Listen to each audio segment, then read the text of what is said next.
एक बार अर्जुन अपने सखा श्री कृष्ण के साथ वन में विचार कर रहे थे।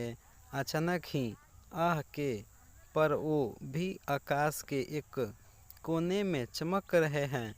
इसका मतलब आकाश बड़ा है, पर इस आकाश को भी मेरे वामन अवतार ने अपने एक पग में नाप लिया था। इसका मतलब सबसे बड़ा मैं ही हूँ, पर मैं भी बड़ा कैसे हो सकता हूँ, क्योंकि मैं अपने भक्तों के हृदय में वास करता हूँ, अर्थात सबसे बड़ा भक्त है। इस तरह भक्त के हृदय में भगवान बसते हैं।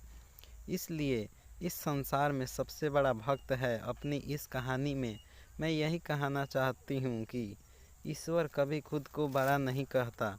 ईश्वर भक्तों के मन में वास करता है। उसे ढूंढने के यहाँ वहाँ भटकना व्यर्थ है।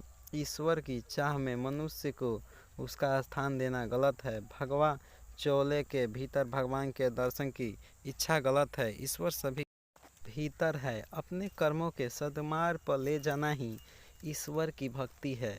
उसकी चाह में खुद को धोखा देना ईश्वर को धोखे देने बराबर है। मनुष्य ईश्वर से डरता है जो कि अर्थहीन है, क्योंकि ईश्वर भक्तों को आशीर्वाद या दंड देना नहीं देता, बल्कि मनुष्य के कर्म उसे आशीर्वाद अथवा दंड देते हैं। मनुष्य का जीवन उसके कर्मों से तय होता है।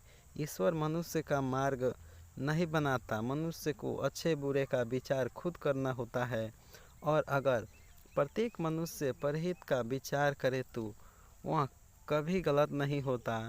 आज के समय में मनुष्य भेड़ चाल का हिस्सा हो जा रहे हैं। किसी भी व्यक्ति को संत का चोला पहने देख उसके अंधे भक्त बन जाते हैं। अपने कर्मों का विचार किए बिना उस पाखंडी की बनाई राह को अपना जीवन बना लेते हैं। इस तरह हमारे देश में आए दिन आसाराम और रामपाल जैसे देशद्रोही सामने आ रहे हैं। इस तरह के सच के सामने आने से कोई लाखों लोगों का जीवन आधारहीन हो जाता है और अविश्वास उनके जीवन पर छा जाता है। देश के लिए सभी को जागने की ज़रूरत है। ईश्वर के रूप को सही तरह से समझने